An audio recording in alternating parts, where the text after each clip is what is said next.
مکہ والوں کے عناد اور سرکشی کو دیکھتے ہوئے جب حضور رحمت عالم صلی اللہ تعالی علیہ وسلم کو ان لوگوں کے ایمان لانے سے مایوسی نظر آئی تو آپ نے تبلیغ اسلام کے لیے مکہ کے قرب و جوار کی بستیوں کا رخ کیا۔ چنانچہ اسی سلسلے میں آپ نے طائف کا بھی سفر فرمایا۔ اس سفر میں آپ کے ساتھ آپ کا غلام حضرت زید بن حارثہ رضی اللہ تعالی عنہ بھی آپ کے ہمراہ تھے۔ طائف میں بڑے بڑے امروار مالدار لوگ رہتے تھے۔ ان رئیسوں میں عمیر کا خاندان تمام قبائل کا سردار شمار کیا جاتا تھا۔ یہ لوگ 3 بھائی تھے، عبدیہ، لیل، مسعود، حبیب۔ حضور صلی اللہ تعالی علیہ وسلم نے ان تینوں کے پاس تشریف لے گئے اور اسلام کی دعوت دی۔ ان تینوں نے اسلام قبول نہیں کیا بلکہ انتہائی بیہودہ اور گستاخانہ جواب دیا، اور ان بد نصیبوں نے اسی پر بس نہیں کیا بلکہ طائف کے شریر غنڈوں کو ابار دیا کہ لوگ حضور صلی اللہ علیہ وسلم کے ساتھ برا سلوک کریں۔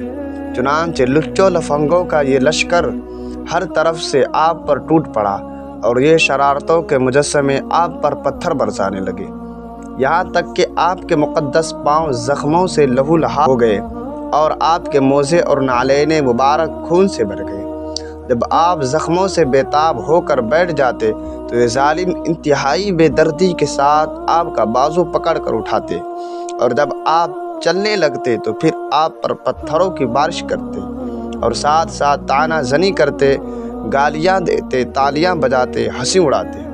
حضرت زید بن حارثہ رضی اللہ تعالی عنہ دوڑ دوڑ کر حضور صلی اللہ تعالی علیہ وسلم پر آنے والے پتھروں کو اپنے بدن پر لے لیتے تھے اور جب حضور صلی اللہ علیہ وسلم کو بچاتے تھے، یہاں تک کہ وہ بھی خون میں نہا گئے اور زخموں سے نڈھال ہو کر بے قابو ہو گئے، یہاں تک کہ آخر آپ نے انگور کے ایک باغ میں پناہ لی۔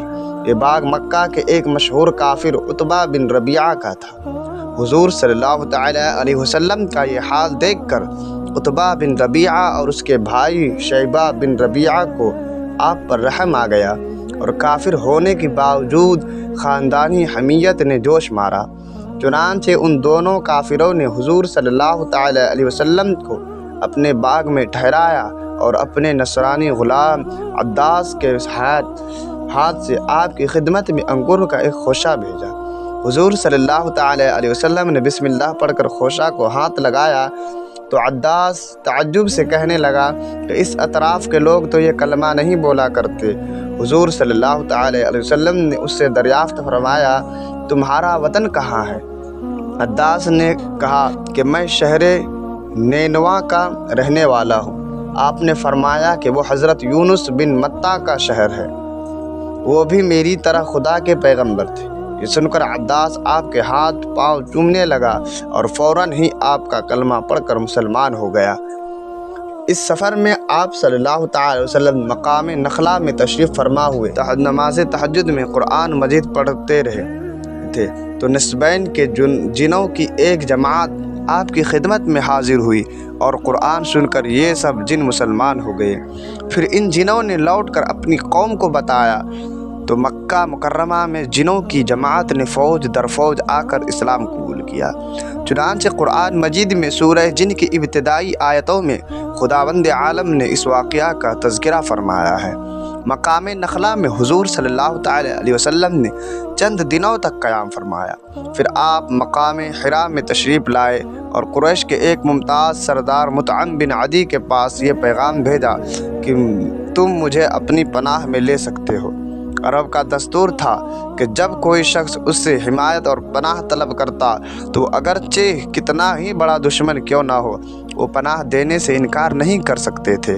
چنانچہ مطعم بن عدی نے حضور صلی اللہ علیہ وسلم کو اپنی پناہ میں لیا اور اس نے اپنے بیٹوں کو حکم دیا کہ تم لوگ ہتھیار لگا کر حرم میں جاؤ، اور مطعم بن عدی خود گھوڑے پر سوار ہو کر گیا اور حضور صلی اللہ تعالی علیہ وسلم کو اپنے ساتھ مکہ لایا اور حرم کعبہ میں اپنے ساتھ لے کر گیا اور مجمع عام میں اعلان کر دیا کہ میں نے محمد صلی اللہ علیہ وسلم کو پناہ دی۔ اس کے بعد حضور صلی اللہ تعالی علیہ وسلم نے اطمینان کے ساتھ حجر اسود کو بوسہ دیا اور کعبہ کا طواف کر کے حرم میں نماز ادا کی اور مطعم بن عدی اور اس کے بیٹوں نے تلواروں کے سائے میں آپ کے دولت خانے تک پہنچا دیا۔ اس سفر کے مدتوں بعد ایک مرتبہ ام المؤمنین حضرت عائشہ صدیقہ رضی اللہ تعالی عنہا نے حضور اقدس صلی اللہ تعالی علیہ وسلم سے دریافت کیا کہ یا رسول اللہ صلی اللہ تعالی علیہ وسلم، کیا جنگ احد کے دن سے بھی زیادہ سخت کوئی دن آپ پر گزرا ہے؟ تو آپ صلی اللہ تعالی علیہ وسلم نے ارشاد فرمایا کہ ہاں اے عائشہ، وہ دن میرے لیے جنگ احد سے بھی زیادہ سخت تھا، جب میں نے طائف میں وہاں کے ایک سردار عبد یالیل کو اسلام کی دعوت دی۔ اس نے دعوت اسلام کو حقارت کے ساتھ ٹھکرا دیا اور اہل طائف نے مجھ پر پتھراؤ کیا۔ میں نے یہاں تک کہ مقام قرنس عالم میں پہنچ کر میرے ہوش و حواس بجا ہوئے۔ وہاں پہنچ کر جب میں نے سر اٹھایا تو کیا دیکھتا ہوں کہ ایک بدلی مجھ پر سایہ کیے ہوا ہے۔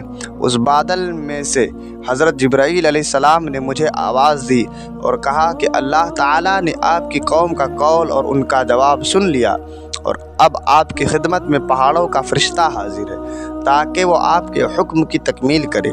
حضور صلی اللہ تعالی علیہ وسلم کا بیان ہے کہ پہاڑوں کا فرشتہ مجھے سلام کر کے عرض کرنے لگا کہ اے محمد صلی اللہ تعالی علیہ وسلم، اللہ تعالیٰ نے آپ کی قوم کا قول اور انہوں نے آپ کو جو جواب دیا ہے وہ سب کچھ سن لیا ہے، اور مجھ کو آپ کی خدمت میں بھیجا ہے تاکہ آپ مجھے جو چاہے حکم دے اور میں آپ کا حکم بجا لاؤں۔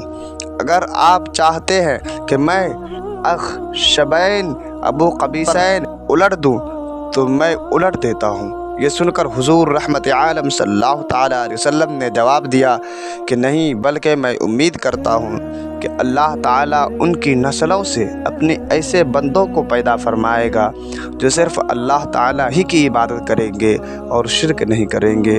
بخاری باب ذکر الملائکہ، جلد نمبر 1 صفحہ نمبر 458، زرقانی جلد نمبر 1 صفحہ نمبر 297۔